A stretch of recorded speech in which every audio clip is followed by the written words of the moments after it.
अस्सलाम वालेकुम, मैं हूं शाहजेब खानजादा। 27वीं आईनी तरमीम सेनेट से मंजूर होने के बाद कुछ तरामीम के बाद कौमी असम्बली से भी 2/3 अक्सरियत से मंजूर कर ली गई है, मगर कौमी असम्बली ने जो कुछ इजाफी तरामीम की मंजूरी दी है उन्हें अब मंजूरी के लिए सेनेट में पेश किया जाएगा और वहाँ से मंजूरी ली जाएगी कौमी असम्बली में।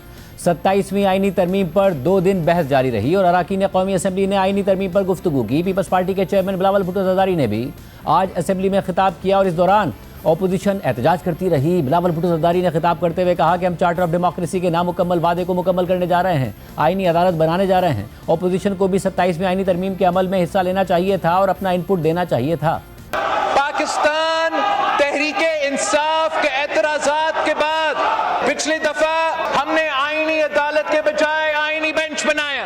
वो जो चार्टर ऑफ डेमोक्रेसी के नामुकम्मल वादे थे वो हम मुकम्मल करने जा रहे हैं, कॉन्स्टिट्यूशनल कोर्ट बनाने जा रहे हैं।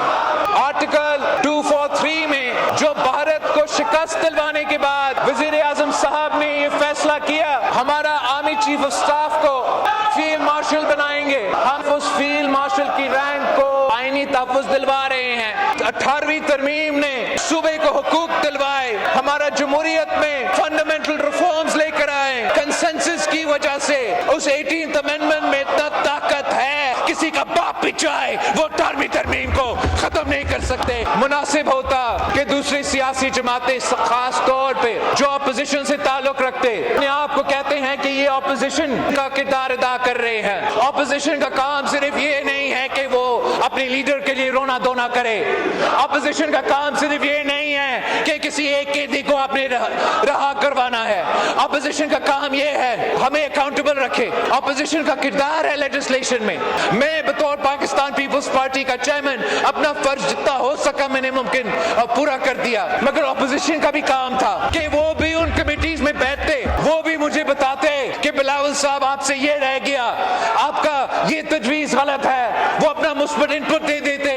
जैसे हमने 26th अमेंडमेंट में इनपुट इनकॉर्पोरेट किया था, वैसे हम 27th में अगर इनका इनपुट आ जाता तो इस आईन ज्यादा मजबूत होता, ये मुल्क को ज्यादा ताकत मिलता।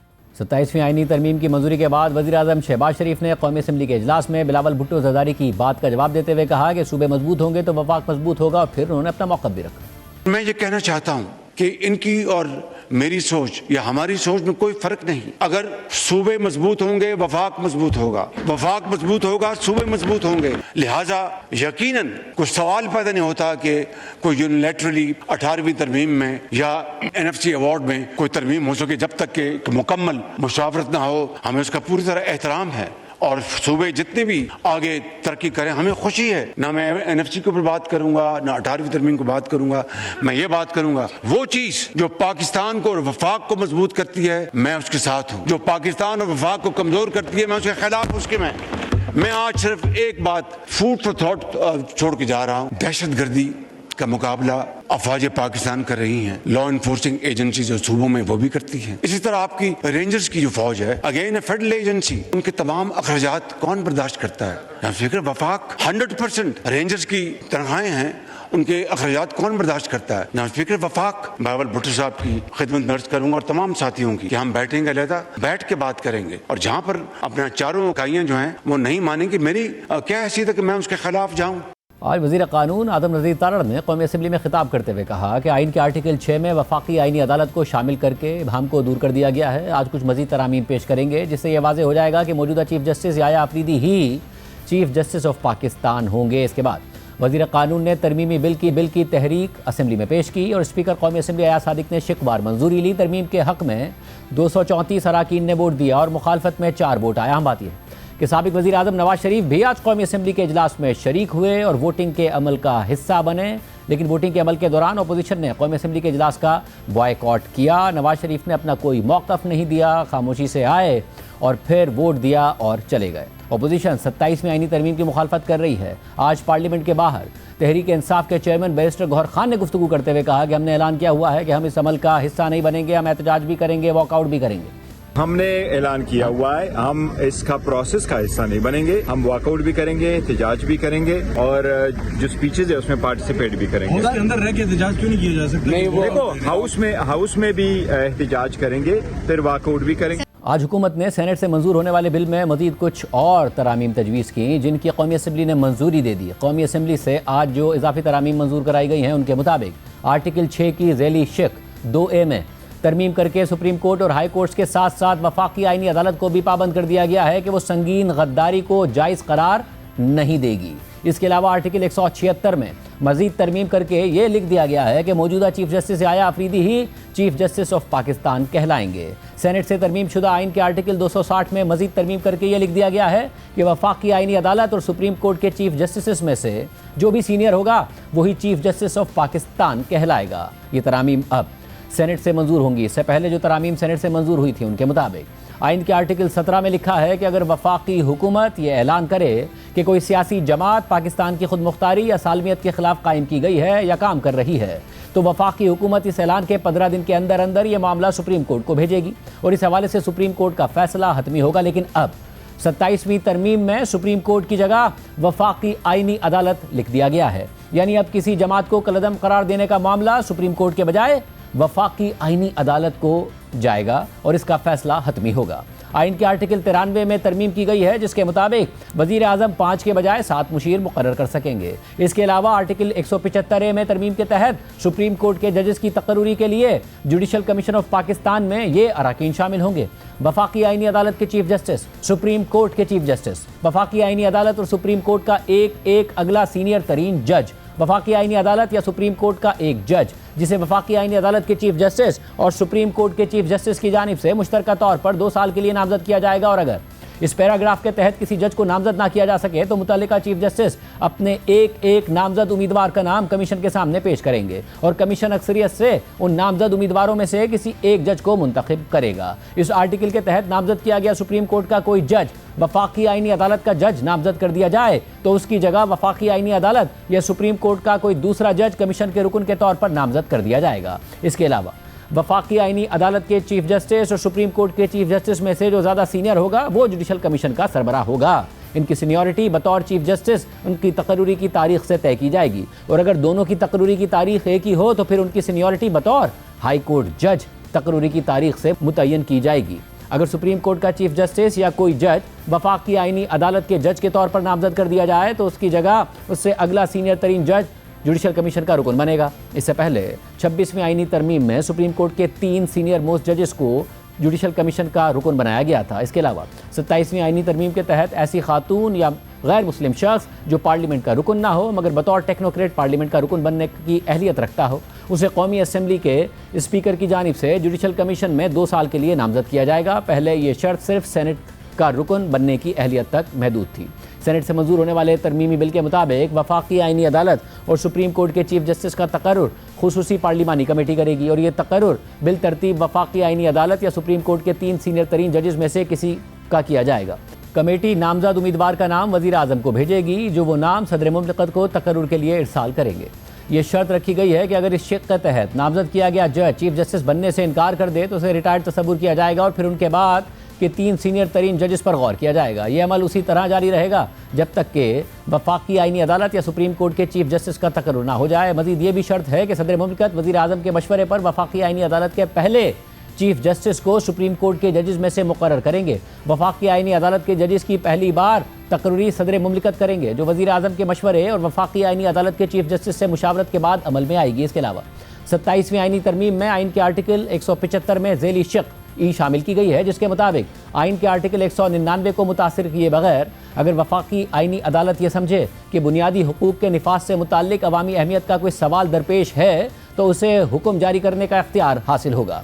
वफाकी आईनी अदालत की तसल्ली के मुताबिक इस शक के तहत इख्तियार सिर्फ उसी सूरत में इस्तेमाल किया जाएगा कि जब कोई शख्स आईनी अदालत में दरख्वास्त दायर करे। तमाम दरख्वास्तें जो इस आर्टिकल के तहत दायरे में आती हैं और वो अपीलें या नज़रसानी की दरख्वास्तें जो सुप्रीम कोर्ट या उसके आईनी बेंच में इसी आर्टिकल के तहत फैसलों या अहकामात के खिलाफ ज़ेर समात हैं, 27वीं तरमीम के निफाज के बाद वो सब फ़ौरन वफाकी आईनी अदालत को मुंतकिल समझी जाएंगी और सिर्फ वही अदालत इनकी समात और फैसला करेगी। वफाकी आईनी अदालत अपनी तरफ से या किसी और ज़रिए से अगर ये समझे कि आइन की तशरीह से मुताल्लिक कोई अहम कानूनी सवाल ज़ेर बहस है तो वो किसी भी अदालत में ज़ेर समात मुकदमे का रिकॉर्ड तलब कर सकती है और इस मुकदमे में ऐसा हुक्म जारी कर सकती है जो वो मुनासिब समझे।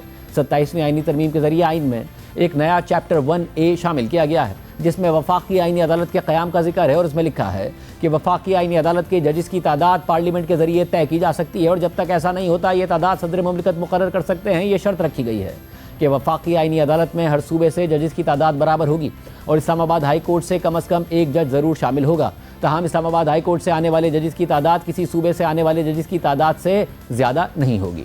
27वीं आईनी तरमीम के मुताबिक वो मुकदमात या कार्रवाइयाँ जो वफाकी आईनी अदालत के दायरा अख्तियार में आती हैं और जो 27वीं आईनी तरमीम के निफाज से पहले सुप्रीम कोर्ट में ज़ेर समात थीं, वो वफाकी आईनी अदालत को मुंतकिल तसव्वुर की जाएंगी और अब सिर्फ वही अदालत इन मुकदमात की समात और फैसला करेगी। अगर किसी वक्त सदर मुमलिकत ये मुनासिब समझे कि किसी कानूनी सवाल पर जो उनके नज़दीक अवामी अहमियत रखता है वफाकी आईनी अदालत की राय हासिल करना ज़रूरी है, तो वो इस सवाल को गौर के लिए वफाकी आईनी अदालत को रेफ़र कर सकते हैं। वफाकी आईनी अदालत भेजे गए सवाल पर गौर करेगी और इस सवाल पर अपनी राय की रिपोर्ट सदर मुमलिकत को पेश करेगी। वफाकी आईनी अदालत का एक जज 68 साल की उम्र तक अपने ओहदे पर फाइज रहेगा अगर वो इससे पहले इस्तीफ़ा ना दे दे या आइन के मुताबिक ओहदे से हटा दिया जाए।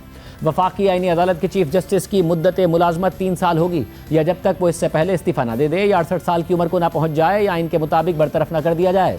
वफाकी आईनी अदालत के चीफ जस्टिस 3 साल की मुद्दत मुकम्मल होने पर रिटायर्ड तस्वुर किए जाएंगे, चाहे वो रिटायरमेंट की उम्र को ना भी पहुँचे हों। किसी भी वक्त जब वफाकी आईनी अदालत के किसी जज का ओहदा खाली हो या कोई जज गैर हाजिर हो या किसी भी वजह से अपने फ़राइज़ अंजाम देने से कासिर हो तो सदर मुमलिकत एक ऐसे जज को आर्जी तौर पर वफाकी आईनी अदालत का जज मुकर्रर कर सकते हैं जो सुप्रीम कोर्ट या हाई कोर्ट का जज हो और जो वफाकी आईनी अदालत का जज बनने के लिए अहल हो। इस शक में सुप्रीम कोर्ट या हाई कोर्ट के जज से मुराद वो शख्स भी है जो सुप्रीम कोर्ट या हाई कोर्ट का रिटायर्ड जज हो। इस आर्टिकल के तहत की गई तकर्री उस वक्त तक बरकरार रहेगी कि जब तक सदर मुमलिकत इसे मनसूख ना कर दें।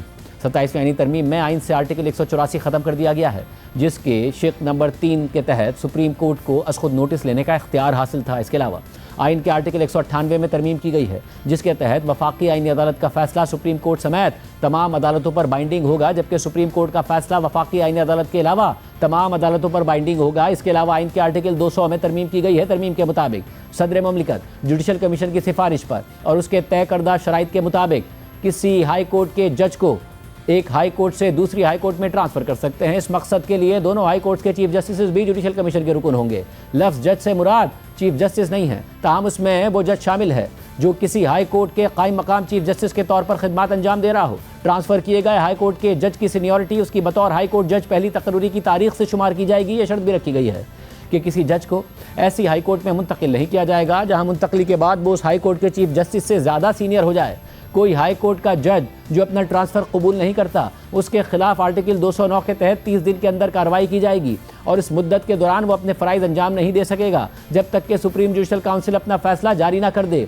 इससे पहले सेनेट में जो हुकूमती तरमीम जमा कराई गई थी उसके मुताबिक ट्रांसफ़र कबूल ना करने वाले जज के इनकार को उसका इस्तीफ़ा समझा जाएगा, मगर बाद में पार्लिमानी कमेटी ने इसको तब्दील कर दिया और अब ट्रांसफ़र से इनकार करने वाले जज के खिलाफ सुप्रीम जुडिशल काउंसिल में कार्रवाई होगी। अलबत्ता आइन के आर्टिकल 206 में की गई तरमीम के मुताबिक हाई कोर्ट या सुप्रीम कोर्ट का वो जज जो वफाकी आईनी अदालत में ट्रांसफ़र को कबूल नहीं करेगा वो अपने ओहदे से रिटायर्ड तस्वुर होगा। इसके अलावा आइन के आर्टिकल 209 के मुताबिक chief justice of Pakistan, supreme court के अगले 2 सीनियर तरीन जजेस और हाई कोर्ट्स के 2 सबसे senior chief justice supreme judicial council के रुकन होते हैं। मगर 27वीं आईनी तरमीम के बाद वफाकी आईनी अदालत के चीफ जस्टिस, सुप्रीम कोर्ट के चीफ जस्टिस, वफाकी आईनी अदालत और सुप्रीम कोर्ट का एक अगला सीनियर तरीन जज, वफाकी आईनी अदालत या सुप्रीम कोर्ट का एक जज जिसे वफाकी आईनी अदालत के चीफ जस्टिस और सुप्रीम कोर्ट के चीफ जस्टिस की जानिब से मुश्तरका तौर पर 2 साल के लिए नामजद किया जाए और हाई कोर्ट्स के 2 सबसे सीनियर चीफ जस्टिस काउंसिल के रुकन होंगे। अगर वफाकी आईनी अदालत और सुप्रीम कोर्ट के चीफ जस्टिस किसी एक जज को नामजद ना कर सकें तो दोनों मुताल्लिका चीफ जस्टिस सदर मुमलिकत को एक उम्मीदवार का नाम भेजेंगे और सदर वज़ीर आज़म के मशवरे पर उनमें से किसी एक को काउंसिल के लिए नामजद करेंगे। वफाकी आईनी अदालत और सुप्रीम कोर्ट के चीफ जस्टिस में से जो ज़्यादा सीनियर होगा वो सुप्रीम जुडिशल काउंसिल का चेयरमैन होगा। दोनों के दरमियान सीनियरिटी का तयन इस बुनियाद पर किया जाएगा कि उन्होंने वफाकी आईनी अदालत या सुप्रीम कोर्ट के मुस्तकिल चीफ जस्टिस के तौर पर कब तकर्री पाई और अगर दोनों की तकर्री की तारीख एक ही हो तो फिर हाई कोर्ट के जज के तौर पर उनकी तकर्री की तारीख को बुनियाद बनाया जाएगा। इस आर्टिकल में यह इजाफा किया गया है कि ट्रांसफ़र कबूल करने से इनकार करने वाले हाई कोर्ट के जज का केस भी सुप्रीम जुडिशल काउंसिल में गौर के लिए आएगा जिस पर काउंसिल को 30 दिन में फैसला करना होगा। आर्टिकल 239 में यह लिखा है कि आइन में की जाने वाली किसी भी तरमीम को किसी भी बुनियाद पर किसी अदालत में चैलेंज नहीं किया जा सकेगा, जबकि 27वें आइनी तरमीम के बाद इस आर्टिकल में लिखा गया है कि आइन में मौजूद किसी भी शक या किसी भी अदालती फैसले के बावजूद किसी अदालत को इख्तियार हासिल नहीं होगा कि वो आइन में की जाने वाली किसी तरमीम पर सवाल उठा सके या किसी भी बुनियाद पर उसे तब्दील कर सके। इसके अलावा आइन के आर्टिकल 243 में यह तरमीम की गई है कि सदर मुमलिकत वज़ीर आज़म की मुशावरत से चीफ ऑफ आर्मी स्टाफ तैनात करेंगे, जो बैक वक्त चीफ ऑफ डिफेंस फोर्सेज भी होगा। इसके अलावा चीफ ऑफ नेवल स्टाफ और चीफ ऑफ एयर स्टाफ तैनात करेंगे। Chairman joint chiefs of staff committee का ओहदा 27 नवंबर 2025 से खत्म तस्वुर किया जाएगा। वज़ीर आज़म चीफ ऑफ आर्मी स्टाफ और चीफ ऑफ डिफेंस फोर्सेज की सिफारिश पर नेशनल स्ट्रेटेजिक कमांड के कमांडर का तकर्रुर करेंगे, जो पाक फौज के अफसरान में से होगा। अगर वफाकी हुकूमत मुसल्लह अफवाज के किसी रुकन को field marshal, marshal of the air force या एडमिरल ऑफ द फ्लीट के रैंक पर तरक्की देगी तो ऐसा अफसर अपनी रैंक और मरात बरकरार रखेगा और सारी ज़िंदगी वर्दी में रहेगा। Field marshal, marshal of the air force और एडमिरल ऑफ द फ्लीट चूँकि कौमी हीरो हैं, इसलिए उन्हें सिर्फ इन्हीं वजूहात या इल्ज़ामात की बुनियाद पर उसी तरीके से ओहदे से हटाया जा सकेगा जो आर्टिकल 47 में दर्ज है। आइन का आर्टिकल 47 सदर मुमलिकत को हटाने और उनके मुआवजे से मुताल्लिक जो सिर्फ पार्लियामेंट कर सकती है। इसके अलावा आर्टिकल 243 में की गई तरमीम के मुताबिक आर्टिकल 248 की वो दफ़ात जो सदर मुमलिकत पर लागू होती हैं, वही दफ़ात field marshal, marshal of the air force और एडमिरल ऑफ द फ्लीट पर भी इसी तरह लागू होगी। आइन का आर्टिकल 248 सदर मुमलिकत, गवर्नर्स और वज़रा को हासिल इस्तिस्ना से मुताल्लिक है। आर्टिकल 243 में की गई तरमीम के मुताबिक कमांड की मुकर्ररा मुद्दत मुकम्मल होने के बाद वफाकी हुकूमत रियासत के मफाद में field marshal, marshal of the air force या एडमिरल ऑफ द फ्लीट की जिम्मेदारियों और फ़राइज़ का तयन करेगी। आइन का आर्टिकल 248 कहता है कि सदर मुमलिकत, सूबाई गवर्नर, वज़ीर आज़म, वफाकी वज़ीर, वज़ीर मुमलिकत, वज़ीर आला और सूबाई वज़ीर अपने इख्तियारात के इस्तेमाल या फ़राइज़ के अंजाम दही के दौरान किए जाने वाले किसी भी अमल के सिलसिले में किसी अदालत के सामने जवाबदेह नहीं होंगे। इस आर्टिकल में तरमीम के बाद ये भी लिख दिया गया है कि किसी भी अदालत के किसी भी फैसले के बावजूद ये अहदेदार किसी भी अमल के सिलसिले में किसी अदालत के सामने जवाबदेह नहीं होंगे। इसी आर्टिकल में यह भी लिखा है कि सदर या गवर्नर जब तक ओहदे पर हों तो उनके खिलाफ किसी भी नौयत की फौजदारी कार्रवाई किसी भी अदालत में शुरू नहीं की जाएगी और ना ही जारी रखी जाएगी और उनकी गिरफ्तारी या कैद के लिए किसी अदालत में कोई कार्रवाई नहीं होगी। जबकि 27वीं तरमीम के बाद सदर मुमलिकत को फौजदारी कार्रवाई, गिरफ्तारी या कैद से ज़िंदगी भर के लिए इस्तिस्ना दे दिया गया है। ताहम ये दफ़ात उस वक्त लागू नहीं होंगी जब सदर अपनी सदारत ख़त्म करने के बाद किसी अवामी ओहदे पर फाइज हो जाएँ। इसके अलावा जंग और द न्यूज़ के एडिटर इन्वेस्टिगेशन अंसार अब्बासी की खबर के मुताबिक सरकारी ज़राए ने बताया कि 27वीं आइनी तरमीम की मंजूरी और उस पर सदर मुमलिकत के दस्तखत के फ़ौरन बाद हुकूमत जुमेरात को वफाकी आइनी अदालत का क़याम चाहती है। खबर के मुताबिक जैसे ही आइनी अमल मुकम्मल होगा, हुकूमत का इरादा है कि जुमेरात को ही वफाकी आइनी अदालत के जजों की तकरीब हल्फ बर्दारी मुनक़्क़िद की जाए, जिससे बाज़ाब्ता तौर पर एक नई अदालत कायम हो जाएगी। ज़राए ने इंकिशाफ किया है कि हुकूमत ने इस नई अदालत के चीफ जस्टिस और दीगर जजों के तकर्रुर के हवाले से बुनियादी काम मुकम्मल कर लिया है। इसके अलावा सहाफ़ी मलिक असद की खबर के मुताबिक सुप्रीम कोर्ट के आइनी बेंच के सरबरा जस्टिस अमीनुद्दीन खान को मुतवक्के तौर पर आने वाली वफाकी आइनी अदालत के चीफ जस्टिस के तौर पर तैनात किया जा सकता है। ज़राए ने बताया कि वफाकी आइनी अदालत में इब्तिदाई तौर पर 6 दीगर जज शामिल होंगे, जिनमें चीफ जस्टिस के अलावा 4 सुप्रीम कोर्ट और 2 हाई कोर्ट्स के जज होंगे। खबर के मुताबिक वफाकी आइनी अदालत की इब्तिदाई तश्कील के लिए ज़ेर गौर नामों में justice Hasan Azhar Rizvi, justice Musarrat Hilali, justice Aamir Farooq और justice Baqir Najafi supreme court से शामिल हैं। जबकि सिंध हाई कोर्ट के जस्टिस के आगा और बलूचिस्तान हाई कोर्ट के मौजूदा चीफ जस्टिस जस्टिस रोज़ी खान के नाम ज़ेर गौर हैं। ज़राए के मुताबिक वफाकी आइनी अदालत की इब्तिदाई तादाद सदारती हुक्मनामे के जरिए मुकर्रर की जाएगी, जबकि बाद में जजों की तादाद में किसी भी इजाफे के लिए पार्लियामेंट के एक्ट के जरिए मंजूरी दरकार होगी। प्रोग्राम में आगे बढ़ते हैं। पाक अफगान कशीदगी में इजाफा होता जा रहा है। गुज़िश्ता रोज़ इस्लामाबाद कचहरी में होने वाले खुदकुश धमाके और वाना कैडेट कॉलेज पर हमले के बाद पाकिस्तान ने मज़ीद सख्त पोजीशन इख्तियार कर ली है। पाकिस्तान अफगानिस्तान के अंदर दहशत गर्दों के खिलाफ फ़िज़ाई और ज़मीनी कार्रवाई करने का इरादा ज़ाहिर कर रहा है। साथ ही हालिया कशीदगी के बाद से तिजारत और मामूल की आमदोरफ्त के लिए पाक अफगान सरहद भी बंद है और फिलहाल पाकिस्तान की तरफ से सरहद खोलने का फौरी इम्कान भी नहीं है। इस हवाले से आज अफगान तालिबान के मुआशी उमूर के नायब वज़ीर आज़म मुल्ला अब्दुल गनी बरादर ने अफगान ताजरों और सनतकारों से होने वाली मीटिंग के दौरान हिदायत जारी की हैं कि अफगान ताजिर फौरी तौर पर पाकिस्तान के मुतबादिल तिजारती रास्ते तलाश करें। इस नोटिस के बाद अगर कोई ताजिर पाकिस्तान के रास्ते से दरामद या बरामद का सिलसिला जारी रखता है और किसी मसले का सामना करता है तो अफगान हुकूमत उसकी कोई मदद नहीं करेगी। मुल्ला अब्दुल गनी बरादर ने यह भी कहा कि अगर पाकिस्तान अफगानिस्तान के साथ तिजारती रास्ते दोबारा खोलना चाहता है तो पाकिस्तान को ठोस ज़मानतें देनी होंगी कि वो किसी भी सूरत में इन रास्तों को दोबारा बंद नहीं करेगा। इसी तरह खुद अफगान तालिबान अब ये तस्दीक कर रहे हैं कि मुज़ाकरात के दौरान पाकिस्तान की जानिब से अफगान तालिबान से मुतालबा किया गया था कि पाकिस्तान में दहशत गर्दों की कार्रवाइयों के खिलाफ फतवा जारी किया जाए। पाकिस्तान के इस मुतालबे की सालिस भी तायद कर रहे हैं। अफगान न्यूज़ चैनल तुलू न्यूज़ के मुताबिक अफगान तालिबान के मुज़ाकराती वफ़द के रुकन और नायब वज़ीर दाखिला रहमतुल्लाह नजीब ने कहा है कि मुज़ाकरात के दौरान पाकिस्तानी वफ़द ने अफगान तालिबान से मुतालबा किया कि वो एक फतवा जारी करे जिसमें पाकिस्तान में जारी तमाम कार्रवाइयों को गैर शरई करार दिया जाए। रहमतुल्लाह नजीब के मुताबिक सालिसों ने भी इस मुतालबे की हिमायत की थी, क्योंकि सालिस दोनों ममालिक के हसास मामलात से पूरी तरह वाकिफ नहीं थे।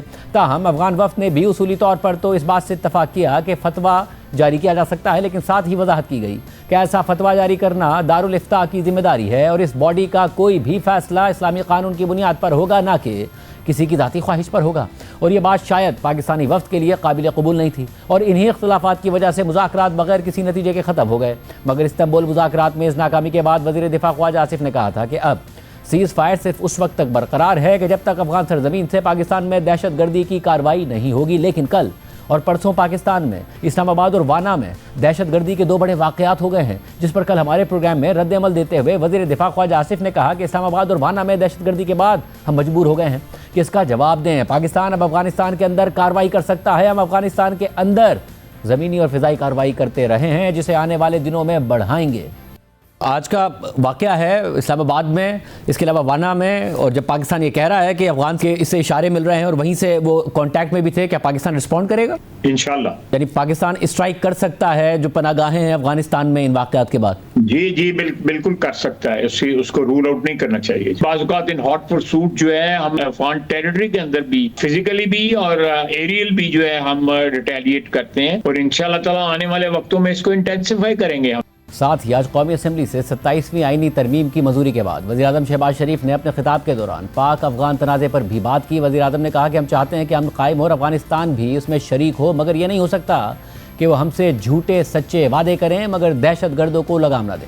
अभी दोहा में, इस्तांबुल में पीस टॉक्स हुई और पाकिस्तान में उसमें शिरकत की। हमारी एक ही शर्त थी कि अफगानिस्तान की जो इंटरम सेटअप है, जिसको हम इंटरम अफगान गवर्नमेंट कहते हैं, उनको आज नहीं पिछले 2-3 साल से ये बात कही जा रही है कि आप प्लीज रेन द मैन। ये टीटीपी के जो एक्सट्रीमिस्ट, जो टेररिस्ट आउटफिट्स हैं, बीएलए हैं और दूसरे वहां पर जो टेररिस्ट ऑर्गेनाइजेशंस अफगान जमीन को इस्तेमाल करके नहत्ते मासूम पाकिस्तानियों को शहीद कर रहे हैं। हर रोज हमारी अफवाज जो हैं, कभी बलूचिस्तान में कभी केपी में, उनका मुकाबला कर रही होती हैं। किसी का जवान मेजर वो शहीद होता है, किसी का जवान खामंद लेफ्टिनेंट कर्नल वो शहीद होता है, सिपाही शहीद होता है। हम चाहते हैं अमन कायम हो, अफगानिस्तान इस बात पर आ जाए और पाकिस्तान के साथ अमन में बराबर शरीक हो, क्योंकि we believe what is good for Pakistan is good for them and vice versa. लेकिन ये नहीं हो सकता कि हमें वो झूठे सच्चे वादे करें और फिर उनको लगाम न दें। ये हमला हुआ पाकिस्तान के ऊपर आज से 1 महीना पहले, तो उनके वजीर खारजा मुत्तकी दिल्ली में थे। पाकिस्तान का मौक़िफ़ है कि पाकिस्तान में दहशतगर्दी के लिए अफगान तालिबान की हिमायत से अफगान सरजमीन इस्तेमाल होती है और भारत सरपरस्ती करता है, मगर भारत पाकिस्तान के इल्ज़ामात को मुस्तरद करता है। कल भी जब पाकिस्तान की तरफ से भारत पर इल्ज़ामात लगाए गए तो भारतीय दफ्तर खारजा के तर्जुमान रणधीर जायसवाल ने इन इल्ज़ामात को मुस्तरद कर दिया था, मगर आज कौमी असम्बली में खिताब करते हुए भारतीय हुकूमत के इस बयान पर खुद वज़ीर आज़म शहबाज शरीफ ने रद्दअमल दिया और जाफ़र एक्सप्रेस की हाईजैकिंग का हवाला देते हुए बताया कि हम दुनिया के सामने ये शवाहिद रख चुके हैं कि किस तरह टीटीपी और बीएलए के दहशतगर्द अफगानिस्तान और भारत से राब्ते में थे। जब मैंने कल के वाक़े के ऊपर एक स्टेटमेंट दी और जिसमें कहा कि फतनल खवारिज, इसमें हिंदुस्तानी हाथ शामिल है और इसमें बदकिस्मती से हमारा हमसाया मुल्क अफगानिस्तान के फुटप्रिंट्स सामने नजर आते हैं, तो इसके ऊपर हिंदुस्तान की हुकूमत ने एक ट्वीट जारी की, स्टेटमेंट जारी की और जिसमें कहा कि ये बिल्कुल लग़्व इल्ज़ामात हैं, बेबुनियाद इल्ज़ामात हैं। बलूचिस्तान में जो दहशत गर्दों ने एक ट्रेन को अगवा किया था, जाफर एक्सप्रेस, उसके सबूत पूरी दुनिया के सामने हम लेके आए कि किस तरह टीटीपी, बीएलए अफगानिस्तान से मुतहरिक थे और दहशत गर्दों का राब्ता उनके साथ था और आगे उनका राब्ता हिंदुस्तान में सपोर्टर्स हैं उनके साथ था। और ये हकायक हमने पूरी दुनिया के सामने पेश किए, जिसको किसी ने उसको चैलेंज नहीं किया, रिबट नहीं किया। तो जनाब स्पीकर, ये बात दहशत गर्दी के वाक़यात में हमारे जो खारजी मुखालिफिन वो इसमें शामिल नहीं। मैं समझता हूँ कि ये एक ऐसी बात है, रात को दिन कहना और दिन को रात कहना। इसके अलावा खुद भारत में भी 3 दिन से दिल्ली के लाल किला मेट्रो स्टेशन पर होने वाले धमाके की तहकीकात जारी हैं। हुकूमती सतह पर तो अभी तक इस कार्रवाई की ज़्यादा तफसीलात इल्ज़ाम सामने नहीं आए, ताहम भारतीय मीडिया में इस धमाके के हवाले से गैर मामूली दावे किए जा रहे हैं और इसे वाइट कॉलर टेररिस्ट नेटवर्क की कार्रवाई करार दिया जा रहा है, जिसमें मुबैना तौर पर मकबूजा कश्मीर से ताल्लुक़ रखने वाले डॉक्टर्स का गिरोह शामिल है, ये इल्ज़ाम लगाया जा रहा है। खुद भारतीय मीडिया के मुताबिक जिन डॉक्टर्स पर शक का इजहार किया जा रहा है, ये इल्ज़ामात लगाए जा रहे हैं, उनका माजी में दहशतगर्दी या जराइम का रिकॉर्ड भी नहीं है और ये सारा मामला वाज़ेह कर रहा है कि मोदी हुकूमत की हिंदुत्व पॉलिसी ने भारत को एक ख़तरनाक साइकिल में धकेल दिया है। एक तरफ भारत में मुसलमानों के खिलाफ नफरत अंगेज़ी में शिद्दत आ रही है, तो साथ ही मकामी दहशतगर्दी भी बढ़ती जा रही है। दिल्ली धमाके से जोड़े जाने वाले के मुबैना नेटवर्क से मुतालिक भारतीय न्यूज़ चैनल NDTV की रिपोर्ट में बताया गया है कि दिल्ली के लाल किले के करीब खुदकुश हमले से 3 दिन पहले मुबैना हमलावर डॉक्टर उमर नबी ने अपना मोबाइल फ़ोन बंद कर दिया था और ख़ानदान का उससे रब्ता भी नहीं हो पा रहा था। मुश्तबा हमलावर डॉक्टर उमर नबी उस वक्त अंडरग्राउंड हो गया था जब उसे पता चला कि पुलिस ने उसके साथी डॉक्टर अदील और डॉक्टर मुजम्मिल को गिरफ्तार कर लिया है और अब उसे तलाश कर रही है। रिपोर्ट के मुताबिक इन दोनों डॉक्टर से पूछगछ के बाद पुलिस ने हरियाणा के इलाके फरीदाबाद से 2900 किलोग्राम धमाका खेज मवाद जिसमें अमोनियम नाइट्रेट भी शामिल था बरामद कर लिया था। मीडिया रिपोर्ट्स के मुताबिक दिल्ली धमाके के मरकजी मुलजिम का नाम डॉक्टर उमर नबी है, जो एक मुबैना दहशतगर्दी के नेटवर्क का हिस्सा थे। जब पुलिस ने मकबूजा कश्मीर, हरियाणा और उत्तर प्रदेश में इस नेटवर्क के खिलाफ कार्रवाइयाँ शुरू की और कुछ डॉक्टर्स गिरफ्तार हुए, तो इन्हीं मीडिया रिपोर्ट्स के मुताबिक डॉक्टर उमर नबी ने दिल्ली में आकर खुदकुश धमाका कर दिया। लेकिन आम बात यह है ये सब कुछ उस वक्त तक सिर्फ मफरूज़ा होगा कि जब तक DNA रिपोर्ट के जरिए मरकजी मुलजिम की शनाख्त मुकम्मल नहीं हो जाती। जबकि पहले मीडिया ने ये रिपोर्ट किया था कि ये एक सिलेंडर धमाका था जो कि कार में हो गया। जबकि पाकिस्तान ने कल और परसों इस्लामाबाद और वादा में होने वाली दहशतगर्दी का इल्ज़ाम अफगानिस्तान के साथ साथ भारत पर लगाया है। इस हवाले से बात करेंगे वज़ीर मुमलिकत बराए दाखिला तलाल चौधरी हमारे साथ मौजूद हैं। ताजु साहब, बहुत शुक्रिया मुझे ज्वाइन करने के लिए। ताजु साहब, अफसोसनाक वाक़यात हुए और उसके बाद पाकिस्तान ने जिम्मेदारी डाली कि ये अफ़गानिस्तान की सरजमीन इस्तेमाल करते हुए हैं। वाना में जो वाक़या हुआ उसमें तो कांटेक्ट में थे अफ़गानिस्तान के साथ, अपने हैंडलर्स के साथ। इसके अलावा जो इस्लामाबाद में वाक़या हुआ उसमें भी जिम्मेदारी डाली गई, इंडिया कनेक्शन की बात की गई। अफ़गानिस्तान ने मजम्मत की है, साथ ही भारत इसको रिजेक्ट कर रहा है, इसको बेसलेस अनफाउंडेड एलिगेशन कह रहा है। बिस्मिल्लाहिर्रहमानिर्रहीम। शाहज़ेब साहब, हमें कोई शौक नहीं है कि किसी का इल्ज़ाम किसी पे लगाए, और हम एक ज़िम्मेदार मुल्क हैं। हम भारत की तरह बिला वजह कोई इल्ज़ाम नहीं लगाते। हमने पहले भी शवाहिद इनके ऑफिसर की गिरफ्तारी से लेके बाकी इनकी फाइनेंसिंग और दूसरे तमाम चीज़ें दुनिया को दिखाई हैं। इस दफ़ा आप जानते हैं कि अफ़गानिस्तान से बातचीत हो रही थी, पहले बाईलैटरल होती रही, फिर मल्टीलैटरल होती रही, और उस बातचीत की नाकामी की वजह अफ़गानिस्तान की लैतोलाल है कि जिसमें वो ये नहीं कमिट करना चाहता कि वो अपनी सरजमीन किसी और के इस्तेमाल के खिलाफ इस्तेमाल हो, इसको कमिट नहीं करना चाहता। और इस पे ये जो बातचीत के बाद उन्होंने कहा था कि अगर हम पर कोई हमला होगा तो फिर ये लाहौर और इस्लामाबाद निशाना होंगे, लॉन्ग रेंज हम टैक्टिक्स इस्तेमाल करेंगे। तो उनके पास तो कोई फ़ज़ाइया नहीं है, कोई मिसाइल सिस्टम नहीं है, उनके पास ये सुसाइड बॉम्बर्स ही हैं जिन्हें वो लॉन्ग रेंज के लिए इस्तेमाल कर सकते हैं। और जो इस्लामाबाद में धमाका हुआ है, इसमें जिस सुसाइडर जो था वो पाकिस्तानी नहीं था। मैं आपको उसकी तस्दीक कर रहा हूँ। उसको ना पाकिस्तान की लैंग्वेज आती थी, ना उसको पाकिस्तान की करेंसी का पता था। ये इब्तदाई इन्वेस्टिगेशन है जिसकी बना पर मैं ये कह रहा हूँ। बाकी बहुत सारी चीज़ें मैं आपको इसलिए बयान नहीं कर सकता कि हमारी इन्वेस्टिगेशन मुतासर ना हो। तो हमारे पास वो तमाम शवाहिद मौजूद हैं इन दो वाक़यात के, जिसकी बना पर हमने अफ़गानिस्तान और भारत का नाम लिया। आपने कहा कि जो सुसाइड बॉम्बर था वो पाकिस्तानी नहीं था, पाकिस्तान की लैंग्वेज उसको नहीं आती थी। इब्तिदाई तहकीकात हैं वाना के हवाले से, कल ही कह दिया गया था कैडेट कॉलेज पर हमले के हवाले से कि जो वहाँ पर दहशतगर्द थे वो राब्ते में थे अफ़गानिस्तान के साथ। तो ये जो सुसाइड बॉम्बर था, ये जितनी मालूमात आप बता सके कहाँ से आया, कि ये कॉन्टैक्ट में था, इस हवाले से क्या इत्तलात है? देखिए, ये सुसाइड बॉम्बर इस्लामाबाद की हदूद से जब अंदर को ट्रेवल करने के लिए इसने कई रेंटेड मोटरसाइकिल्स और गाड़ियां इस्तेमाल की हैं, और उसके में से हमारे पास शवाहिद मौजूद हैं कि इसको ना जिन लोगों ने इनको वहाँ से ट्रांसपोर्ट किया है या जिन्हें नहीं पता था कि ये कौन है और वो अपनी रूटीन में अपना कारोबार कर रहे थे या अपना काम कर रहे थे, उनको जब ये पेमेंट देनी थी, पैसे देने थे, तो इस बंदे को इसने नोट आगे किए हैं। ये ना ये बता सकता था कि यह नोट कितने का है, ना इसे ये पता था जो पैसे हैं वो क्या कहा जा रहा और करेंसी में कितने पैसे मैंने इसे देने हैं। तो इस तरह के इसके अलावा भी हमारे पास कुछ शवाहिद मौजूद हैं, लेकिन इन्वेस्टिगेशंस क्योंकि ऑनगोइंग है, और मैं इस बात की बिल्कुल तस्दीक कर रहा हूं कि सुसाइड बॉम्बर जो इस्लामाबाद में वाक़या हुआ है वो पाकिस्तानी नहीं था। तो अब जो सालिस हैं उसमें ज़ाहिर तुर्की का वफ्द पाकिस्तान आना है, उनके सामने ये इतनी इन्वेस्टिगेशन रिपोर्ट होगी आपकी और उस वक्त तक मंतकी अंजाम तक पहुंच गई होगी कि उनके सामने ये हकाइक रखे जाएं?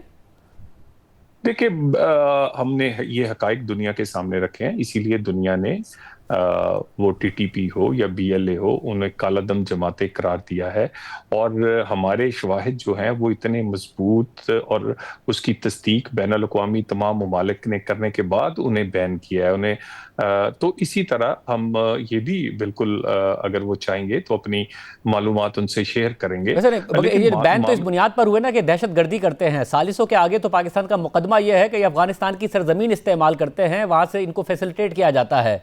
ये मुकदमा, ये सबूत आपके पास होंगे उनके सामने रखने के लिए, बाना हो या फिर इस्लामाबाद का वाक़या? देखिए, इसके बहुत बड़े सबूत है आइडियोलॉजिकली और ऑपरेशनल मामला।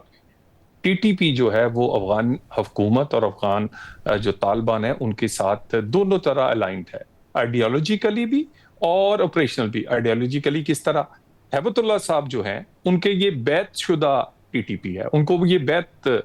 उसके बाद ऑपरेशनल बहुत सारी हमारे पास मालूमात हैं जिनकी इनकी खतो किताबत भी है कि कुछ दोस्तों को सरहद पार करवानी है, उनको फैसिलिटेट करें, कुछ फला इस तरह की और बहुत सारी चीजें।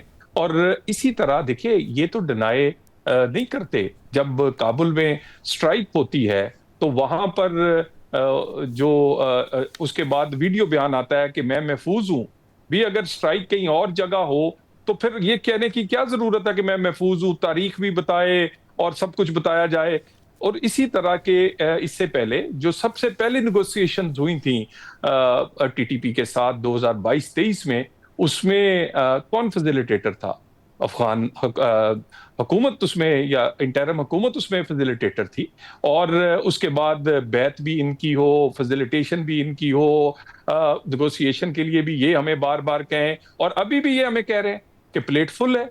क्या फुल है जी? हमारे मसाइल बहुत हैं, हम मुल्क बना रहे हैं, हम आईएस के पीछे लड़ रहे हैं। भाई, अगर आप ये लड़ रहे हैं, ये प्लेट फुल है, तो इसका मतलब आप तस्लीम कर रहे हैं कि ये भी इशू है, ये भी आप ही के लोग हैं, ये भी आप ही के उधर बैत शुदा और आप ही के फजल हैं। तो इससे लड़ने के लिए आप क्यों डरते हैं? फिर हम आपको कहते हैं फतवा दे दें।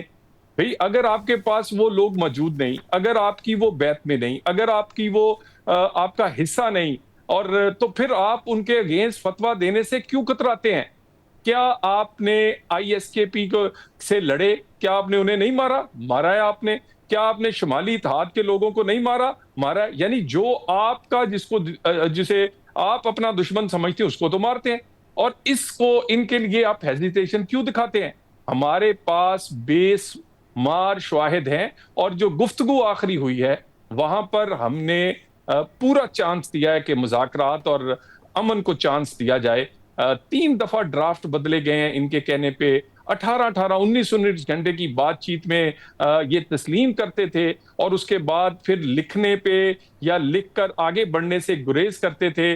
फतवा देने की बात से पीछे जो फतवे वाली बात है, तब जो फतवे वाली बात है उस पर पाकिस्तानी मौक़िफ़ की तस्दीक की है अफगान तालिबान के जो मुज़ाकराती वफ़द के रुकन और नायब वज़ीर दाखिला रहमतुल्लाह नजीब ने जो बयान दिया है उसके मुताबिक कि मुज़ाकरात के दौरान पाकिस्तानी वफ़द ने अफगान तालिबान से मुतालबा किया कि वो एक फतवा जारी करे जिसमें पाकिस्तान में जारी तमाम कार्रवाइयों को गैर शरई करार दिया जाए। रहमतुल्लाह नजीब के मुताबिक सालिसों ने भी इस मुतालबे की हिमायत की थी क्योंकि सालिस दोनों ममालिक के हसास मामलात से पूरी तरह वाकिफ़ नहीं थे। ताहम अफगान वफ़द ने भी उसूली तौर पर इस बात से इत्तफाक किया कि फतवा जारी किया जा सकता है, लेकिन साथ ही वजाहत की कि ऐसा फतवा जारी करना जो है वो दारुल इफ्ता की जिम्मेदारी है और इस बॉडी का कोई भी फैसला इस्लामी कानून की बुनियाद पर होगा, ना कि किसी की ज़ाती ख्वाहिश पर होगा। और ये बात शायद पाकिस्तानी वफ़द के लिए काबिल कबूल नहीं थी और इन्हीं इख्तलाफात की वजह से मुज़ाकरात बगैर किसी नतीजे के ख़त्म हो गए। वो कह रहे हम भी राज़ी थे फतवे के मुतालबे पे, सालिस भी इस मामले पर उनमें भी कंसेंसस था, मगर ये वाली बात पाकिस्तान को ने नहीं मानी। देखिए, पहले फतवा भी तो इन्होंने दिया था। वो क्यों दिया था? उस वक्त इस्लाम इजाजत देता था। उस वक्त तो कहा था कि कोई अफगान इस तरह के जहाद में या इस तरह की एक्टिविटी में हिस्सा ना ले। इन्हीं का फतवा है। उस वक्त इस्लाम आपको क्या कहते हैं, इजाजत देता था। और उसके बाद आप हमें कहते हैं कि ये लोग मुहाजिरीन हैं। अगर ये मुहाजिरीन हैं तो जितने भी पाकिस्तान के वहां लोग मौजूद हैं हम उन्हें लेने को तैयार हैं, लेकिन मुहाजिरीन जो हैं वो हथियार लेकर रात गए सरहदें पार करके हमलावर नहीं होते और उनकी फैसिलिटेशन में 7 अफगान नहीं होते। आजकल जो तश्कील और ग्रुप्स हैं उसमें तो 80% अफगान हैं। तो फतवे की बात यह है, फतवा आप क्या आपको ये नहीं पता कि ये टीटीपी इनके साथ मिलके जब दूसरों से लड़ रहे थे नहीं लड़ती रही? बिल्कुल लड़ती रही है। क्या इसी टीटीपी ने साथ मिलके आईएसकेपी के साथ नहीं लड़े? शमाली इत्तेहाद के खिलाफ नहीं लड़े? लड़े हैं। और क्या आप कभी कहते हैं वो हमारे पास है नहीं? कभी कहते हैं हमारी प्लेट फुल है, हमसे कुछ हो नहीं सकता? कभी कहते हैं आए हम आपसे इनसे बातचीत करवा देते हैं? कभी आप फतवे को दे देते हैं और कभी आप फतवे को इसलिए अवॉइड करते हैं कि आप इनको इस्तेमाल कर रहे हैं अपनी पॉलिसी के मुताबिक, और आप इसको जानबूझकर कर रहे हैं। आइडियोलॉजिकली भी बैतशुदा हैं आपके, और इसके ऑपरेशनल मामलात में भी आप पूरे फैसिलिटेटर हैं। अब आप इनको अभी तक इनके खिलाफ कार्रवाई नहीं करना चाहते। मगर ताजू साहब, एक बात जो ज़ाहिर पाक अफगान तिजारत बंद है, उससे पाकिस्तान के ताजिरों का भी नुकसान हो रहा है, अफगानिस्तान का ज़्यादा नुकसान हो रहा है। उनकी ज़रूरियात लैंड लॉक कंट्री है, पाकिस्तान के रास्ते जाती हैं, उनके ताजिरों का भी, अवाम का भी ज़्यादा नुकसान हो रहा है। अब नायब वज़ीर आज़म मुल्ला अब्दुल गनी ब्रदर के हवाले से जो खबर आई है कि अफगान ताजिरों और सनतकारों से होने वाली मीटिंग में उन्होंने कहा है कि अफगान ताजिर फौरी तौर पर पाकिस्तान के मुतबादिल तिजारती रास्ते तलाश करें। इस नोटिस के बाद अगर कोई ताजिर पाकिस्तान के रास्ते से दरामद या बरामद का सिलसिला जारी रखता है और किसी मसले का सामना करता है तो अफगान हुकूमत उसकी कोई मदद नहीं करेगी। अगर पाकिस्तान अफगानिस्तान के साथ तिजारती रास्ता खोलना चाहता है तो पाकिस्तान को ठोस जमानतें देनी होंगी कि वो किसी भी सूरत में इन रास्तों को दोबारा बंद नहीं करेगा। देखिए, ठोस जमानतें आपको देनी है, कमिटमेंट आपकी है। दोहा एग्रीमेंट में आपने दुनिया को कहा है कि आपकी सरजमीन जो है अफगानिस्तान की किसी के खिलाफ इस्तेमाल नहीं होगी, और उसके बाद आपने खुफिया एग्रीमेंट्स कई अरब ममालिक के साथ किए हैं। उसी तरह के खुफिया एग्रीमेंट्स जिस तरह का पाकिस्तान आपसे लिखा पढ़ा चाह रहा है, मैं अब उन ममालिक का नाम नहीं बताना चाह रहा, उसमें भी आपने वॉयलेट किया है। वो भी आपके नाराज हैं आपसे इसलिए। यानी आप एक साइड पे कहते हैं कि आप हमसे करना नहीं चाहते, हमें आपको बहुत सारे इस्लामी और दूसरे मामला दरपेश हैं और दूसरों से आपने किए हुआ है, और हमारे पाकिस्तान के बारे में भी आपने पहले फतवा दिया हुआ है। तो बात ये है कि ये जो जिम्मेदारी है ये अफगानिस्तान को, अगर ये मुश्किलात का सामना है तो अफगानिस्तान उसका जिम्मेदार है। हमने तो 40 साल अपनी हैसियत से ज्यादा इनके लोगों को यहाँ मेहमान नवाजी भी की, इनके लिए बहुत कुछ सहा।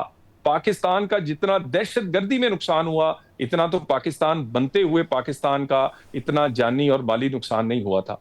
तो बात यह है, हम हमसाए भी हैं और बहुत सारे भी रिश्ते हैं, लेकिन किसी रिश्ते की परवाह और किसी हमसायत या माजी में जो हमने मदद की उसकी कोई आपको परवाह नहीं है। लेकिन अगर आप ये नहीं करेंगे, पाकिस्तान की ये कमिटमेंट है कि पाकिस्तान में अब बदअमनी किसी सूरत बर्दाश्त नहीं होगी, हमें जहां तक भी जाना पड़े हम जाएंगे। ये इस हवाले से कल वज़ीर दिफा ख्वाजा आसिफ साहब ने कहा कि अब हम मजबूर हैं कि हमें रिस्पॉन्ड करना पड़ेगा, क्योंकि हमने कहा था कि अगर आप हमारे यहाँ कार्रवाई हुई और उसके ताने बाने अफगानिस्तान से मिले तो हम रिस्पॉन्ड करेंगे। अब सालिसों ने आना है, पाकिस्तान इंतजार करेगा या पहले रिस्पॉन्ड करेगा? ये दो वाक़यात हुए इसके बाद। देखिए, ये सारी चीजें जो है ये तो बहुत ऑपरेशनल है। हमें कोई शौक नहीं है कि हम कहीं कोई कार्रवाई करें। हम तो चाहते हैं कि ये जिम्मेदारी दिखाएं, और ये जिम्मेदारी दिखा सकते हैं। बदनीति अगर ना हो तो ये सारा अमल बड़े आसानी से पुरअमन तरीके से मुज़ाकरात से हो सकता है। तो अगर ये लॉन्ग रेंज कह के इस्लामाबाद में सुसाइडर भेजेंगे तो क्या पाकिस्तान कब तक इंतजार करेगा? हमारी बहुत सारी शहादतें जो हैं वो हुई हैं, हमने बहुत तहम्मुल से काम लेने की कोशिश की है और तहम्मुल से काम लिया है, मगर अब सालसीन भी परेशान है कि ये क्यों किसी बात पे नहीं आते, ये क्यों जब मान जाते हैं उस पे लिखने से कतराते हैं, जब मान जाते हैं तो फिर फतवा देने से क्यों कतराते हैं। तो ये सारी चीजें अब इनकी बहुत सारी जो है वो सालसीन को भी पता चल गई हैं। सालसीन हमारे दोस्त हैं, वो कोशिश कर लें, हम वेलकम करते हैं, मगर पाकिस्तान अपने आप को महफूज करने के लिए अपने लोगों को वो हर कोई कार्रवाई का हक रखता है और वो जिस वक्त मुनासिब होगा करेगा। साहब, अब इसमें बड़ा लाजमी है कि पाकिस्तान में एक पॉलिटिकल कंसेंसस हो। 2014 APS का वाकया, पॉलिटिकल कंसेंसस हुआ और ज़ाहिर उस वक्त की जो सियासी क़यादत थी, नवाज शरीफ साहब वज़ीर आज़म थे, उन्होंने उसमें किरदार अदा किया। नाउ अब पॉलिटिकल कंसेंसस नहीं है। खैबर पख्तूनख्वा में हुकूमत तहरीक इंसाफ की है, वहाँ उनको बहुत ज़्यादा एतराज़ है। आप ये बात कर रहे हैं, वहाँ पर आज जिरगा हुआ और वो उसका वहाँ पर हल तलाश करने की कोशिश कर रहे हैं कि क्या मामला हो। तो वफाक का और सूबे का एक पेज पे आना बड़ा लाजमी है, जिसमें वफाक की जिम्मेदारी है कि वो सूबे को एक पेज पर लेके आए। देखिए, सूबे का फर्ज है कि वो वफाक के साथ इसी पेज पे रहे। ये वफाक की जिम्मेदारी है और वफाक ही इसे निभाएगा। अमन व अमान देना या लोगों के सेहत तालीम के मसले हल करना सूबाई हुकूमत का काम है। फॉरेन पॉलिसी हो, डिफेंस हो या ये तमाम मामलात, ये वफाक का काम है। हम हद्दल वसा कोशिश कर रहे हैं कि तमाम पॉलिटिकल फोर्सेस जो हैं वो यक जुबान होके अपनी सिक्योरिटी फोर्सेस के पीछे खड़ी हों, ताकि ये जंग जो जल्द से जल्द जीती जा सके, जो कि हम जीत रहे हैं। मगर सलार साहब देखिए, सलार साहब आप सेम पेज पर उन्हें लाना चाहते हैं, क्योंकि खैबर पख्तूनख्वा के अवाम अगर दहशतगर्दी हो उससे भी सबसे ज़्यादा मुतासिर हुए हैं, ऑपरेशन होता है उससे भी वो मुतासिर होते हैं, डिस्प्लेस होते हैं। तो वहाँ के अवाम के रिप्रेजेंटेटिव्स को एतमाद में लेकर अगर आगे बढ़ा जाएगा तो आउटकम भी ज़्यादा बेहतर आएगा। इसमें अगर वफाक पहल करे, अगर वो चाहते हैं कि जी आप मेरी मुलाकात करा दें मेरे लीडर से, अदालतें कह रही हैं उनके अहकामात पर अमल करते हुए एक मुलाकात करा दें, उनके पास भी कम अज़ कम अपनी पार्टी के आगे एक फेस सेविंग हो आपके साथ बैठने के लिए और आगे बढ़ने के लिए। देखिए, उन्होंने किसी वक्त नहीं कहा कि मैं दहशतगर्दी के मामले पे अपने लीडर को मिलना चाहता हूँ। वो तो कभी कैबिनेट बनाने पे, कभी मुबारकबाद देने पे, कभी उनका शुक्रिया अदा करने पे कि मुझे सीएम बनाया था। दहशतगर्दी के बारे में तो उन्होंने नहीं कहा। और दूसरी बात यह है कि नेशनल एक्शन प्लान पहली दफा भी इनकी मर्जी से बना था और दूसरी दफा इन्हीं की हुकूमत में उसके 20 से 14 नुकात किए गए, वो भी इनकी मर्जी से बना और इनकी सूबाई हुकूमत उस पे अमल कर रही है और अमली तौर पे ये अमल करते भी हैं। लेकिन सियासी तौर पे अपना वोट बैंक के लिए या सियासी मकासद के लिए या वफाक को ब्लैकमेल करने के लिए ये पॉलिटिकल पोजीशन को कई दफा चेंज करते हैं। वो कभी इस तरह की कि जी बातचीत होनी चाहिए, ऑपरेशन नहीं होने देंगे, और दूसरी साइड पे जो नेशनल एक्शन प्लान के ऑपरेशन है उसमें हिस्सा लेते हैं, उसमें पूरा हिस्सा डालते हैं। तो बात यह है, हम तो इन्हें कोशिश करते हैं। मगर जैसे आपने कहा कि उन्होंने बिल्कुल नहीं कहा कि वो दहशतगर्दी के हवाले से इमरान खान साहब से मिलना चाहते हैं। वैसे तो अगर काबीना और दीगर मामलात के हवाले से भी मिलना चाहते थे और अदालत ने हुक्म दिया था तो आपको मिलवा देना चाहिए था। मगर अगर वो अब दहशतगर्दी के मामले पर मिलना चाहें तो फिर क्या आप मिलने देंगे, ताकि वो खान साहब को बताएं कि क्या इस वक्त ग्राउंड रियलिटीज हैं, क्या इस वक्त जरूरत है? देखिए, क्या पाकिस्तान के लिए जो उनकी कमिटमेंट, जो हलफ और जो उनकी पार्टी की जिम्मेदारी है, उसको वो इफ्स एंड बट्स से पूरा करेंगे? इसमें कोई क्या दो राय है कि वो अंदर जाएंगे वहां पर और उसके बाद वहां से कोई और बात आएगी? उनका ट्विटर अकाउंट क्या कहता है? बानी का ट्विटर अकाउंट जो है वो क्या गर्दी में दहशतगर्दों के साथ खड़ा हुआ या बड़े गैर महसूस तरीके से उनको प्रोटेक्ट और डिफेंड करता हुआ या उनके लिए स्पेस बनाता हुआ नजर नहीं आता? अफगानी को वापस भेजना हो, दहशतगर्दी के खिलाफ ऑपरेशन हो, कोई सख्त मौक़िफ़ लेना हो, हार्डनिंग ऑफ स्टेट की जो हमारी पॉलिसी है उस पे अमल करना हो, तो उसके लिए बानी पीटीआई और उसका ट्विटर अकाउंट वही कुछ कहता है जो अल्फाज बदल के इंडिया कह रहा होता है। अच्छा, तो इन दैट केस आप कह रहे हैं खैबर पख्तूनख्वा हुकूमत राजी हो या ना हो, वफाक अपनी पॉलिसी आगे बढ़ाएगा जो भी होगी?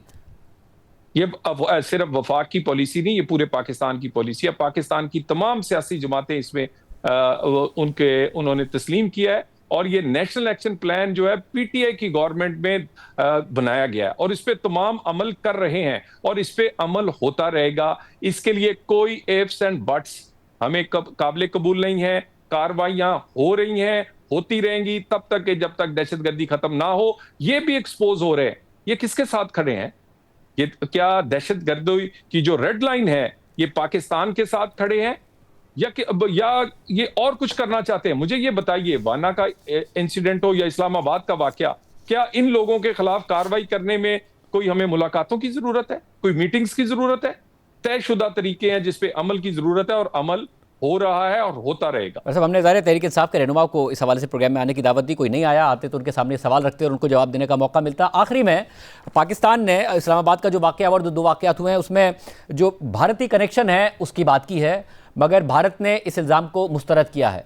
पहलगाम वाक़े के बाद हमने देखा कि भारत ने बगैर तहकीकात के पाकिस्तान पर इल्ज़ाम लगाया, पाकिस्तान ने तहकीकात में ताबुन का कहा, दुनिया को भारत ने कन्विंस करने की कोशिश की, दुनिया कन्विंस नहीं हुई। भारत ने जंग छेड़ दी, वहां पर भी उसे बयानिए में भी हार का सामना करना पड़ा और जंग में भी। नाव दिल्ली में वाक़या होता है, अभी तक भारत की तरफ से माजी की रिवायत नहीं दोहराई गई, उन्होंने कोई इल्ज़ाम अभी तक पाकिस्तान पर बराह रास्त नहीं लगाया है। उनका मीडिया जो जाहिर है वो जो फेक नैरेटिव है वो आगे बढ़ाने की ज़रूर कोशिश कर रहा है। पाकिस्तान ने फौरन इल्ज़ाम लगा दिया, क्या सबूत है पाकिस्तान के पास, या पाकिस्तान को भी पहले तहकीकात करके और देख करके क्या भारत का फुटप्रिंट है उसके बाद इल्ज़ाम लगाना चाहिए था? पाकिस्तान के पास बहुत ज्यादा सबूत है। यानी वाकया मियांवाली में हो या इस्लामाबाद में, वाकया होने से पहले अगर उनके ट्विटर अकाउंट्स और वाकया होने के फौरन बाद दहशतगर्दों की स्टेटमेंट्स और दहशतगर्दों का मौक़िफ़ और वो वीडियोस अगर उनके मीडिया पे चल रही हो, तो ये क्या इसमें कोई लिंकेज नहीं? क्या इसी तरह बाकी जो उनका एक सर्विंग ऑफिसर से लेकर हमने बहुत सारे लोगों की जो गिरफ्तारी और शवाहिद हमारे पास हैं, जिसमें फाइनेंसिंग हो, जिसमें इनकी हाइड आउट्स, इनकी ट्रेनिंग हो, जिसकी प्रॉक्सी हो, और अफगान हुकूमत का जो इस वक्त इंडिया से रिलेशनशिप है, यानी उन्होंने जाकर ना 3 में ना 13 में कश्मीर को भी जाके मान लिया है कि उसके बारे में भी, उसके बाद पाकिस्तान इंडिया में जो जंग थी उसमें वो किसके साथ खड़े थे। तो अफगानिस्तान प्रॉक्सी ना बने। अफगानिस्तान जब तक प्रॉक्सी बनेगा, इसकी खुद मुख्तारी की जमानत इंडिया नहीं दे सकता। इसकी खुद मुख्तारी की जमानत सिर्फ पाकिस्तान के साथ पुरअमन तरीके से रहने में है। और फिर पाकिस्तान के ऊपर दो जिम्मेदारियां हैं, एक तो ज़ाहिर अपनी इंटरनल सिक्योरिटी बेहतर करना अगर ऐसे वाकयात अब इस्लामाबाद तक पहुंच गए हैं, और दूसरा फॉरेन पॉलिसी के थ्रू दुनिया को ये बताना, जब आप कह रहे हैं कि आपके पास बहुत सबूत हैं, पाकिस्तान के पास बहुत सबूत हैं फुटप्रिंट, तो ये दोनों काम पाकिस्तान को अब करने पड़ेंगे, अपनी इंटरनल सिक्योरिटी बेहतर करनी पड़ेगी, अग्रेसिव फॉरेन पॉलिसी के थ्रू ये सारे सबूत दुनिया के सामने रखने होंगे। बिल्कुल कोई शक नहीं है। आपने पहलगाम का जिक्र किया, किसका मौक़िफ़ माना गया? पाकिस्तान का। पाकिस्तान ने बताया कि ये दहशतगर्दी का रोना रोते हैं, लेकिन ये खुद दहशतगर्दी की पुष्टपनाही करते हैं। उसके बाद BLA को उस पर बैन लगाया अमेरिका ने। क्या उनको ने शवाहिद हमारे तस्लीम किए तो लगाया। इसी तरह और बहुत सारी चीजों में अमेरिका समेत दुनिया हमारे साथ खड़ी हुई। हमने कहा कि बहुत सारा वहां पर असला है जो कि वो इस्तेमाल कर रहे हैं, उस पर हमारा मौक़िफ़ माना गया कि वाकई ये असला जो है आज पाकिस्तान के खिलाफ इस्तेमाल हो रहा है। इसी तरह अब इस तरह के शवाहिद और हमारी जो इस वक्त डिप्लोमेसी है वो इस वक्त अल्हम्दुलिल्लाह अरूज पे है, और इसी ये भारत की डिप्लोमेटिकली भी शिकस्त हुई है, और अब ऑपरेशनल ये जो प्रॉक्सीज के से वो ये संदूर 2 या 3 चला रहे हैं, ये भी आपको नजर आएगा कि ये भी इंशाल्लाह ताला ये इसमें भी वो शिकस्त खाएंगे। बहुत शुक्रिया तालजोई साहब की गुफ्तगू आपने सुनी। मामला किस तरफ जा रहे हैं इस हवाले से तज्ज़िया लेंगे एक ब्रेक के बाद।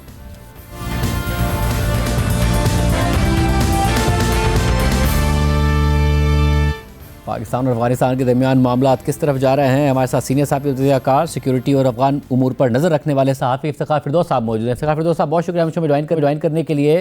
और सब ज़ाहिर है पाकिस्तान में 2 अफसोसनाक वाक़े हुए, पाकिस्तान अफगानिस्तान पर इल्ज़ाम लगा रहा है, अफगानिस्तान कंडेम कर रहा है, और दूसरी तरफ जो अफगान तालिबान के मुज़ाकराती वफ़द के रुकन और नायब वज़ीर दाखिला रहमतुल्लाह नजीब ने ये माना कि फतवे की बात हुई थी, वो भी मान रहे थे, सालिस भी मान रहे थे, मगर बात यहाँ पर आकर हुई कि ये वज़ाहत जो है ये दारुल इफ्ता से आ सकता है और पाकिस्तान इसको नहीं तस्लीम कर रहा था। पाकिस्तान का ये वर्जन है कि जी फतवा देना होता तो वो दे देते, कोई ऐसा मसला नहीं था। ये मामला किस तरफ जा रहा है, क्योंकि वाक़यात पाकिस्तान में हो रहे हैं और पाकिस्तान कह रहा है हम रिस्पॉन्ड करेंगे।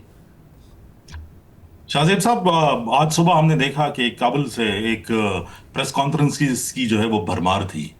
सबसे पहले जो उनके फाइनेंस मिनिस्टर हैं मुला बिरादर, जो दोहा ऑफिस के रुकन भी हैं, उन्होंने एक प्रेस कॉन्फ्रेंस की जिसमें उन्होंने कहा कि पाकिस्तान के साथ जितनी भी ट्रेड आर्टरीज हैं उससे जो है अफगान जितने भी तिजार हैं उन सबको उसे इनहिराफ करना चाहिए और अल्टरनेट रूट्स की जो है वो तलाश करनी चाहिए, और ये गारंटी भी देनी चाहिए अगर पाकिस्तान जो है वो अफगानिस्तान के साथ ट्रेड करना चाहता है तो किसी भी शक्ल सूरत में, चाहे वो वायलेंस से रिलेटेड हो, पॉलिटिक्स से रिलेटेड हो, बॉर्डर नहीं बंद करना पड़ेगा।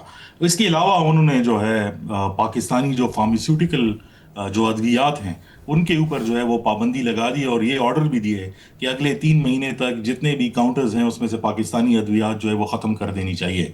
उसके बाद फिर हमने जो है ये प्रेस कॉन्फ्रेंस जो है वो देखी जो नजीब साहब ने जो है वो की, और उन्होंने सिर्फ ये बात जो है वो नहीं की फतवे के हवाले से, उन्होंने ये बात भी की कि पाकिस्तान जो है वो टीटीपी को जो है वो एक लीगल एंटिटी जो है वो मान ले तो हम ये कर लेंगे कि उनको अफगानिस्तान वापस बुला लेंगे या पाकिस्तान के हवाले कर देंगे। ये चीज़ें बहुत क्लैरिटी जो है इन चीज़ों में आ रही है बाय डिज़ाइन।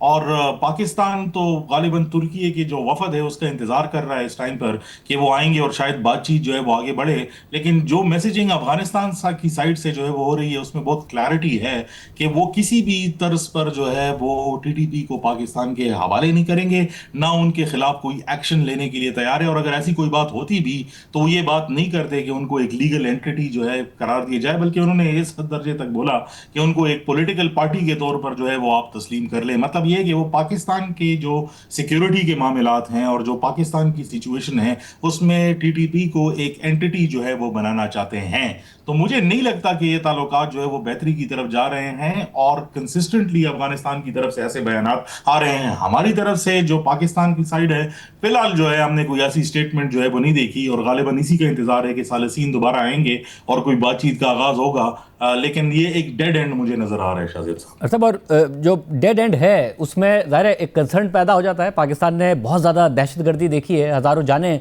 पाकिस्तान में गई, सिक्योरिटी ऑफिसर्स की, सिविलियंस की, कि किस एक्सटेंट की इन्फिल्ट्रेशन हो सकती है और कितना, जब अफगान तालिबान ये धमकी भी अगर वहाँ उस तरफ से आती है, कितना इन्फिल्ट्रेट करके या फिर क्या एक्सटेंट है जिसमें पाकिस्तान के शहरों में इस किस्म की दहशतगर्दी हो सकती है?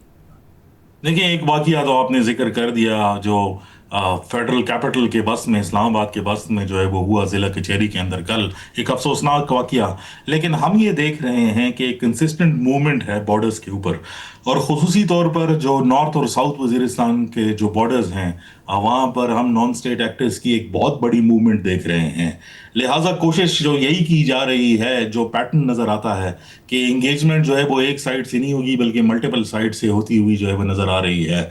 और अफगानिस्तान का स्टैंड जो है वो बेलिकोसिटी, यानी एक ऐसे मुल्क के साथ जो है वो डीलिंग जो है वो नज़र आ रही है जिसके अंदर उनका गुस्सा और जो है वो सब एंगर, वो सब का सब जो है पाकिस्तान की तरफ कॉन्सेंट्रेटेड है। लेकिन जो आप बात कर रहे हैं मैं तो उसको एक दूसरे तरह से भी जो है वो देख रहा हूँ, क्योंकि जो रिस्पॉन्सिबिलिटी क्लेम्स जिन दहशतगर्द ग्रुपों की तरफ से आई, पहले एक ग्रुप ने जो है वो तस्लीम किया, फिर बाद में डिनाई कर दिया, और फिर बाद में इस तरफ जो है वो डाल दिया कि पाकिस्तान जो है उसने खुद अपने ऊपर जो है वो अटैक कराया है। तो इस किस्म की जो प्रोपेगेंडा मुहिम हमें नजर आ रही है वो कंसिस्टेंटली इस तरफ इशारा करती है कि अफगान तालिबान भी और उनकी जो ज़ेली शाखें हैं टीटीपी और बाकी सारी, वो पाकिस्तान का जो एक पॉलिटिकल एनवायरनमेंट है उसको भी समझती हैं और उस लाइंस को भी एक्सप्लॉइट करने की कोशिश जो है वो कर रही है, ताकि वो जो अवामी गम और गुस्सा है उसको सिक्योरिटी के डोमेन में पॉलिटिक्स की तरफ से जो है वो ले आए।